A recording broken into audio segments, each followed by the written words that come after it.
समाधान समाधान समाधान समाधान समाधान समाधान।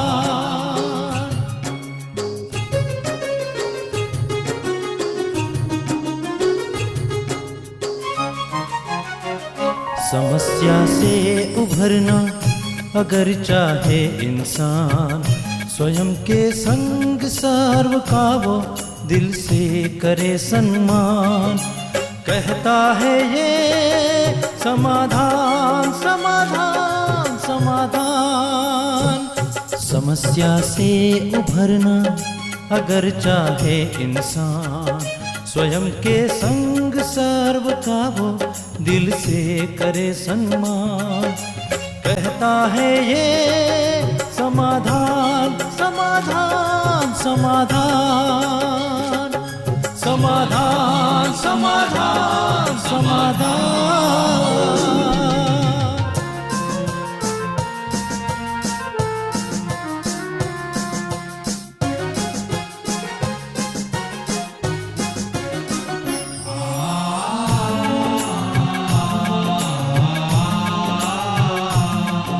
तनाव बन मुटाव की अगन से स्वयं तू संभल ले, है इसी में शान। दूरिया दरारे मिटाए मन से, जीवन बन जाएगा खुशियों की खान खुशियों की खान। कहता है ये समाधान समाधान समाधान। नमस्कार, आदाब, सत श्री अकाल मित्रों, स्वागत है आप सभी का समाधान कार्यक्रम में एक बार पुनः। मित्रों, एक किसान ने गौतम बुद्ध जी को अपने गांव में आमंत्रित किया प्रवचन करने के लिए, और सारी ही प्रवचन की उसने व्यवस्था कर दी। सारे गांव वाले आए, इकट्ठे हो गए और प्रवचन की शुरुआत भी हो गई, लेकिन किसान वहां से गायब था। गांव वाले कानाफूसी करने लगे कि बुद्ध जी आए हुए हैं, इतने महान संत हैं, और ये जो किसान जिसने आयोजन किया है वही गायब हो गया है, उसे तो सामने बैठना चाहिए, अवगत करना चाहिए बुद्ध जी के। खैर, प्रवचन पूर्ण हुआ, सारे गांव वाले वहां से चले गए। देर रात किसान आया अपने घर में, तो बुद्ध जी ने पूछा कि तुम कहाँ चले गए थे। तो किसान ने कहा कि मैंने सारा आयोजन कर दिया था और बस आने ही वाला था, तभी मुझे ज्ञात हुआ कि मेरे बैल की तबीयत बहुत खराब हो गई है। मैंने घरेलू उपचार किया लेकिन वो ठीक नहीं हुआ, तो मैं उसे लेकर पशु चिकित्सक के पास चला गया ताकि उसकी जान बचाई जा सके। मुझे ऐसा लगा कि मैं प्रवचन तो बाद में भी सुन सकता हूँ, लेकिन यदि मैं बैल को तत्काल ही चिकित्सक के पास नहीं ले जाऊंगा तो उसकी जान चली जाएगी। बुद्ध जी मुस्कुराए, उन्होंने कुछ कहा नहीं। दूसरे दिन सारे गांव वाले आए बुद्ध जी के पास और कहा कि बुद्ध जी, ये जो किसान है बड़ा ढोंगी है, पाखंडी है, इसने आपको बुला तो लिया है और बहुत बड़ा भक्त हूँ ऐसा ये प्रदर्शित भी करता है सारे गांव में, लेकिन कल जब प्रवचन हो रहा था तब ये आपके सम्मुख था ही नहीं, आपका अपमान किया इसने। तब बुद्ध जी ने उन सबको वो सारी बातें बताई जो कि किसान ने उन्हें कही थी। और बुद्ध जी ने कहा कि वास्तव में प्रवचन का, उपदेश का मर्म ये होता है कि उपदेश की सभी बातों को अपने जीवन में, आचरण में लाया जाए। यदि कर्म में ही ज्ञान को नहीं लाया जाएगा, जीवन में और आचरण में नहीं लाया जाएगा, तब तक ज्ञान तो निरर्थक ही है ना। तो इसने वास्तव में मेरे उपदेशों को अपने जीवन में ला करके मुझे सच्चा उपहार दिया है, मेरा सच्चा सम्मान किया है। जब तक कर्म में ज्ञान नहीं होता तब तक कर्म जो हैं वो निरर्थक ही हो जाते हैं। इसीलिए अपने जीवन में, आचरण में ज्ञान को, उपदेश को अवश्य लाओ। एक सुंदर सा संदेश बुद्ध जी ने दिया था और गांव वालों ने भी इस मर्म को समझ लिया। सचमुच मित्रों, ज्ञान हमारे आसपास बहुत बिखरा हुआ है, लेकिन आवश्यकता है उसे अपने जीवन में, आचरण में लाने की, तभी हम संसार का, समाज का कल्याण कर सकते हैं, उद्धार कर सकते हैं। ऐसी सुंदर बात के साथ आज के समाधान की शुरुआत करते हैं। भ्राता जी का स्वागत करते हैं। भ्राता जी, बहुत बहुत स्वागत है आपका। एक सुंदर प्रसंग था भ्राता जी। बिल्कुल, आचरण करने से ही मनुष्य आचार्य बनता है। जी। धर्म वही है जो धारणाओं में आ जाए। अगर सुंदर बातें पुस्तकों में लिखी हों और वो जीवन में ना आए तो उनका कोई महत्व नहीं रह जाता। लोग आपस में लड़ा करते हैं, हमारी होली बुक में ये लिखा है, हमारी होली बुक में ये लिखा है, पर जीवन की होली बुक में क्या लिखा है ये बहुत कम लोग सोचते हैं। इसलिए जीवन को होली बनाने के लिए जो होली बुक्स में लिखा है उसको जीवन में अपनाना ही चाहिए। बस यही धर्म का मर्म है। और अगर मनुष्य ऐसा करने लगे तो हर एक के धर्म ग्रंथ में जो कुछ लिखा है जी। उसको अपनाने से वो सच्चा इंसान बन जाएगा। और ये जो धर्मों के झगड़े हैं, जो वैमनस्य है, ईर्ष्या द्वेष है, एक दूसरे के प्रति जो नफरत पैदा करते हैं धर्मावलंबी, जी। वो समाप्त हो जाएगा। बिल्कुल, बिल्कुल। मतलब वो जो मूल बातें हैं, उन बातों से कहीं दूर हो गए हैं हम और आपस में लड़ाई-झगड़े की बातों को ज़्यादा महत्व दे रहे हैं कि हमारे धर्म में ये कहा गया है। वास्तव में रहता है जी, सभी धर्मों के यदि सार को और मूल को देखा जाए, तो कहीं न कहीं वो भाईचारा, प्रेम और आपसी नाते को ही ज़्यादा महत्व दिया गया है। बिल्कुल, पवित्र बनो। जी। ये मनोविकार तुम्हारे शत्रु हैं, इनको छोड़ दो। क्रोध, अहंकार, इनको छोड़ो। प्रेम बढ़ाओ, एक दूसरे पे दया करो, एक दूसरे को समय पे मदद करो, शुभ चिंतन रखो, अपने विचारों को भी श्रेष्ठ बनाओ। यही सब धर्मों के मूल में है। लेकिन मेरे धर्म में ये सिद्धांत है, आत्मा के बारे में ये कहा गया है, परमात्मा के बारे में ये कहा गया, तुम्हारे में ये कहा जा रहा है, इस पे लड़ाई। हमारी बात सत्य है, तुम्हारी झूठी है, इस पे लड़ाई। जबकि उन चीजों का तब तक महत्व नहीं है जब तक हमारा नाता परमात्मा से न जुड़े। अब परमात्मा के बारे में क्या कहा गया, इससे ज्यादा हजारों गुना महत्व है कि हम उससे जुड़ जाएं। तो वो क्या है ये भी समझ में आ जाएगा। और सत्य तो ये है कि संपूर्ण सत्य ज्ञान तो ज्ञान का सागर ही देता है, जिसको परम सत्य कहा जाता है। God is truth. तो सत्य उसको इसलिए कहा क्योंकि सत्य ज्ञान उसी के पास है। बाकी सभी होली बुक्स में थोड़ा थोड़ा ज्ञान है। सभी होली बुक्स में कहीं ना कहीं लोगों को आत्मा और परमात्मा के बारे में अनभिज्ञता ही है। इसलिए सब धर्मों से जो सार निकले उसको हमें ले लेना चाहिए, उसको अपने जीवन में ले आना चाहिए। बाकी चीज़ों में लड़ाई झगड़े से कोई लाभ नहीं। बिल्कुल। क्या ये संभव है भ्राता जी कि हम हमेशा से सोचते रहे हैं और हर एक की कामना शायद यही होती है, व्यक्तिगत मेरे दिल की तो कामना रहती है कि सभी धर्म वाले एक हो जाएँ, एक मंच पे आ जाएँ। क्या ऐसा कभी संभव हो पाएगा? नहीं, एक मंच पे तो आते हैं, हम भी सर्वधर्म सम्मेलन करते हैं और लोग भी करते हैं। एक मंच पे आते हैं और उनमें आपस में प्रेम भी बढ़ा रहता है। लेकिन धर्मों में कुछ लोग ऐसे कट्टर होते हैं जो हिंसा पे उतारू रहते हैं, बल्कि उनका विरोध करते हैं जो मंच पे आ जाते हैं। इसलिए इस कट्टरता का कोई स्थान न हो धर्मों के बीच। धर्म तो सॉफ्टनेस सिखाता है, नम्रता सिखाता है, मिलनसार होना सिखाता है, एक दूसरे को सम्मान देना सिखाता है। और देखिए, जब दो भाई भाई भी हैं, अब देखिए जुड़वा भी पैदा हुए हों तो भी उनके संस्कारों में, विचारों में, बुद्धि में, कर्म करने में अंतर होगा। तो अंतर, ये वैरायटी, ये भेद तो इस विश्व के नाटक की सुंदरता है। भेद न हो, अलग अलग एक्टर ही ना हो तो नाटक तो बोरिंग हो जाएगा, बोर करेगा सबको। इसलिए इस बात पे ख्याल न करके वैरायटी होते हुए भी प्रेम, एक दूसरे के विचारों को सम्मान देना, क्योंकि कहीं उसके विचार महान हैं तो कहीं उसके विचार महान हैं। सभी के विचारों में कुछ ना कुछ महानता है। जो क्लिष्टता है, जो छोटापन है, वो विचार थोड़े ही होते हैं। तो लोग महान विचारों को छोड़ के जो निम्न कोटि के विचार है ना, उनको लेके झगड़ते रहते हैं। जी। मतलब इसे छोड़ करके जो महान विचार हैं उनकी ओर बढ़ने की आवश्यकता है और आप एक दूसरे को सम्मान भी देने की आवश्यकता है। चलिए भ्राता जी, ऐसी कामना तो हमारी हमेशा रहती है कि सचमुच सभी एक मंच पे भी आएँ, दिल भी मिलें, मन भी मिलें और आपस में भले ही विविधता है लेकिन एक होकर के रहें। ब्रह्मा कुमारी क्या भ्राता जी कुछ विशेष प्रयास इसके लिए कर रही हैं? क्योंकि लगातार मैं यहाँ देखता हूँ कि अलग-अलग धर्मावलंबी आते भी हैं और अलग-अलग धर्मावलंबी यहाँ हैं भी, जो समर्पित रूप से अपनी सेवाएं देते हैं। हमें क्या है, इसके लिए प्रयास करने की जरूरत ही नहीं पड़ती। जो यहाँ ज्ञान दिया जाता है, सब रूहें हैं, ऑल आर सोल्स, और सबका एक ही परम पिता है।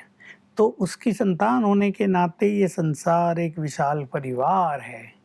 कहते रहे लोग वसुधैव कुटुंबकम, परंतु उसको किसी ने न स्वीकार किया, न प्रैक्टिकल उसका स्वरूप लाया। यहाँ हम सब आत्मिक भाव रखते हैं, आत्मिक प्रैक्टिस करते हैं, हमारी दृष्टि आत्मा को देखे और हम सब एक से जुड़ते हैं। तो ये जो धर्मों के भेदभाव हैं, छोटे बड़े के भेदभाव, काले गोरे के, ऊंच नीच के, ये 4 तरह के भेदभाव संसार को अशांति में डुबोते रहते जी, हैं। जी। हमारे यहाँ वो कहीं देखने में नहीं आएगा। हाँ। हमारे यहाँ तो परिचय भी नहीं पूछा जाता। बाहर तो लोग ये पूछते हैं, अच्छा तुम्हारा सरनेम क्या है, हाँ। तुम्हारी जाति क्या है। यहाँ वो चर्चा ही नहीं, सबकी एक ही जाति, जी। तुम आत्माएं हो, पीसफुल हो, प्योर हो, एक की संतान हो। तो इस रूहानियत के कारण जी। संभाव पैदा हो गया है। जी, और यही कारण है भ्राता जी कि यहाँ पे इतनी सुंदरता देखने को मिलती है, हर एक प्रकार के लोग दिखने को मिलते हैं और सभी एक ही प्रकार के दिखाई देते हैं। यहाँ किसी प्रकार की सचमुच जाति, भाषा, धर्म का ना भेद दिखाई देता है और ना ही कोई भी अपने नाम के आगे भी मुझे लगता है सरनेम भी कोई यहाँ पे लगाते। नहीं और लिखता है। मैं यही सोच रहा था जी, इस जी। बात की को चर्चा में आने से हाँ, कि देखिए मान लो कहीं 100 लोग इकट्ठे हुए हैं जी, जी। और वो सब एक दूसरे को तो देख ही रहे हैं और वो देख रहे हैं ये ऐसा व्यक्ति है, हाँ, उसकी ओर नाक चढ़ा रहे हैं, ये बड़ा अहंकारी है, ये छोटी जाति का है, ये है तो राजपूत लेकिन बड़ा अहंकारी है, ये है तो ब्राह्मण लेकिन लगता मूर्ख है। अच्छा, ऐसी भावना से देख रहे हैं तो वाइब्रेशंस जी, जी, जी, जी। आकर्षक नहीं होते। और ये देखा जाए सभी बहुत अच्छे हैं, वाह सभी महान आत्माएं इकट्ठी हुई हैं, सब भगवान के बच्चे हैं। देखो ये 100 लोग आए हैं, सब अपना कल्याण करने आए हैं, अपने में इम्प्रूवमेंट करने आए हैं, तो वाइब्रेशन बहुत श्रेष्ठ हो जाएंगे, जी, जी। आकर्षक हो जाएंगे। ये हमारे यहाँ प्रैक्टिस होती है। जी, जी, जी, और इसी की सचमुच आवश्यकता है पूरे समाज को, विश्व को, ताकि हम सब एक होकर के रह पाएँ। भ्राता जी आइए अब आपको मेल की ओर लिए चलता हूँ। पहला मेल हमें शीतल जी ने भेजा है और ये कहती हैं कि ओम शांति भाई जी, अंत के समय में कैसे सारी आत्माएँ शिव बाबा के साथ जाएँगी और कैसे फिर सतयुग में आएँगे, प्लीज़ थोड़ा क्लियर करें। मुझे लगता है ये विद्यालय से जुड़ी हुई हैं और अंतिम समय कैसे आत्माएँ जाएँगी, इसके बारे में अभी जानना प्रश्न तो चाहती हैं। बहुत गहरा पूछ लिया। देखिए ये संसार का चक्र सतयुग से प्रारंभ होता है। जी, जी। सतयुग में यहाँ आबादी बहुत थोड़ी होती है, बड़ी नेचुरल बात है, छोटा संसार होता है, जी। 9 लाख देवी देवता होते हैं, मनुष्य देव स्वरूप में होता है। समय आगे बढ़ता है, जनसंख्या बढ़ती है, त्रेता आता है, लगभग 2 करोड़ पॉपुलेशन देवताओं की हो जाती है। त्रेता बढ़ता है, फिर और जनसंख्या बढ़ती है, द्वापुर आता है, संसार का विस्तार भी हो जाता है। पहले लोग भारत में ही रहते थे, फिर विस्तार होते होते दूसरे लैंड उभर जाते हैं, वहाँ लोग रहने लगते हैं और कलयुग का अंत आता है तो सभी आत्माएं परम धाम से इस धरा पर अवतरित हो जाती हैं। जितनी भी आत्माएं, लगभग 7 अरब, उससे थोड़ी सी ज़्यादा, सब आत्माएं यहाँ आ जाती हैं। जी। और फिर इस सृष्टि का होता है महाविनाश, और उस महाविनाश से पहले परमात्मा आते हैं सबको प्योरीफाई करने के लिए, और पवित्र आत्माएं पुनः परमात्मा के साथ अपने धाम में चली जाती हैं। अब ये जो जाने की बात है, जिसको हमारे धर्म ग्रंथों में, हमारे विशेषकर संन्यास में, या जो ज्ञानी हैं उनके पास ये भावना रहती है हमें मुक्ति प्राप्त हो, तो मुक्ति बीच में किसी को मिलती ही नहीं, क्योंकि आत्माएं परम धाम से इस धरा पर आती तो रहती हैं पर जा कोई नहीं सकता, क्योंकि सभी के ऊपर उनके कर्मों का एक अकाउंट साथ चलता रहता है। अब उसमें अच्छे कर्म भी हैं और पाप कर्म भी हैं, तो दोनों के कारण आत्माओं को पुनर्जन्म लेते रहना होता है, इसलिए कोई भी वापस नहीं जाते। अंत में जब भगवान आकर राजयोग सिखाते हैं तो ये जो कर्मिक अकाउंट है ये समाप्त हो जाता है, आत्माएं हो जाती हैं कर्मातीत, और कर्मातीत होकर आत्मा देह से मुक्त होकर वापस अपने धाम चली जाती हैं। इसमें परमात्मा सबको ले जाते हैं। शास्त्रों में इसका गायन शिव की बारात के रूप में है।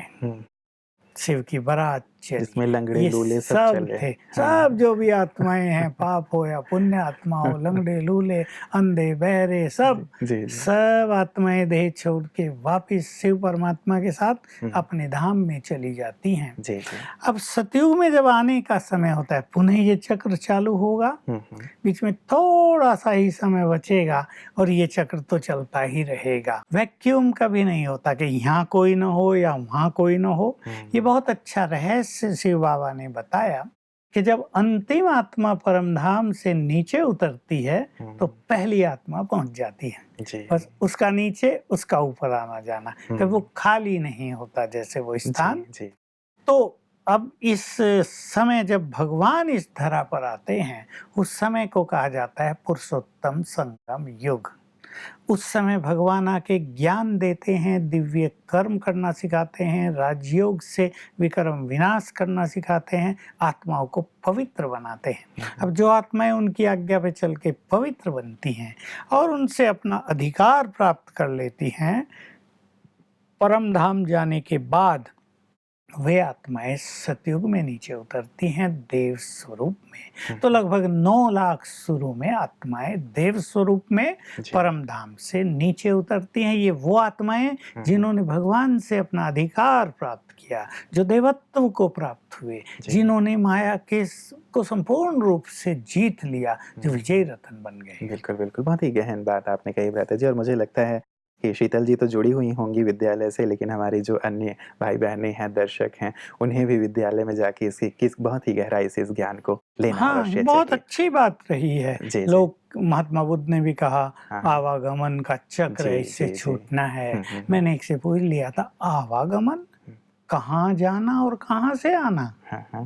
भाई आना भी है और जाना भी है, तो कहाँ से? जी। तो ये लोगों को पता नहीं, आवागमन का चक्र है ये, हाँ। पर कहाँ जाना और कहाँ से आना, तो ये ज्ञान अब परमात्मा ने आके दिया। परम धाम जो हमारा घर है, वहाँ जाना जी। और फिर इस सृष्टि में आना। जी, जी, बिल्कुल स्पष्ट हो जाता है ये, जिससे कि मन में जो अनेक प्रकार के प्रश्न रहते हैं, कहाँ जाना, कहाँ आना, वो शांत हो जाता है। अगली बात भी इन्होंने पूछी है अमृता जी, ये कहती हैं कि फाइनल 1 सेकंड का पेपर जो होगा, तो उसमें क्या होगा? शायद ये भी एक क्वेश्चन विद्यालय से जुड़ा हुआ है। बड़ी गहरी ही बात है।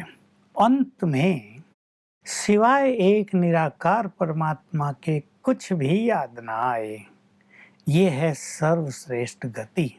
परंतु मनुष्य जब जीवन में रहता है, उसका अटैचमेंट मनुष्यों में भी और वस्तुओं में, धन में, गोल्ड में, घर में, इन सब में रहता है। तो जब वो शरीर छोड़ने वाला होता है, ये सब उसकी स्मृति पटल पर उभर कर आते रहते हैं। मैंने पैसे रखे हैं बैंक में इतने करोड़, अब उसकी चिंता हो रही है। अभी गोल्ड भी तो रखा है लॉकर में, वो चीज़ रखी है, उसका तो किसी को पता ही नहीं है। अरे मेरा वो बेटा, वो तो है ही नहीं यहाँ, उसने मुझे बहुत कष्ट दिया, अब उसका क्या करूँ, उसे बदला लेना रह गया, ये सब याद आता है। तो ये याद आने से आत्मा देह में उलझ जाती है और कष्ट मिलता रहता है उसे।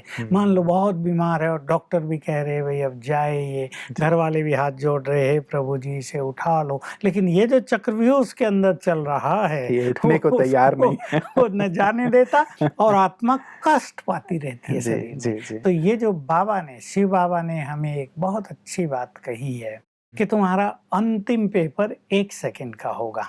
अर्थात 1 सेकंड में तुम्हें ये आभास हुआ कि शिव बाबा बुला रहे हैं, चलो, और निकल के चले।